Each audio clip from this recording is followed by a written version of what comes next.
Hello দর্শক, সরে যাচ্ছে মহিলাদের টি-20 বিশ্বকাপ বাংলাদেশ থেকে। অনিশ্চয়তায় পড়েছে দেশের ক্রিকেট।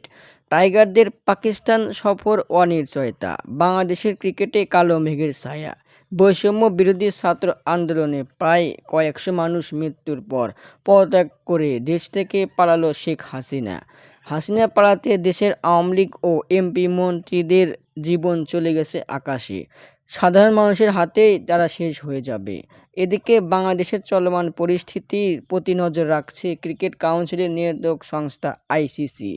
তারা জানিয়েছে, বাংলাদেশকে যদি পরিস্থিতি নিয়ন্ত্রণ না আসে, সেক্ষেত্রে আমরা অন্য দেশে আয়োজন করার সিদ্ধান্ত নেব টি-20 বিশ্বকাপ। জালিম সরকার শেখ হাসিনা পালিয়ে গেছে ভারতে। ঘোর বিপদে পড়ে গেছে দেশের ক্রিকেট ও এমপি মন্ত্রীরা। বাংলাদেশে অন্তর্বর্তীকালীন সরকার গঠিত হতে চলছে। সেনাপ্রধানের সঙ্গে বৈঠক চলছে। অন্তর্বর্তীকালীন সরকার গঠন হওয়ার পর সাকিব, মাশরাফি, পাপন কোন পথে হাঁটছে তা নিয়ে চলছে চর্চা। আগামী 3 থেকে 20 অক্টোবর হওয়ার কথা 10 দলের বিশ্বকাপ, সেটা এখনও প্রায় অনিশ্চিত।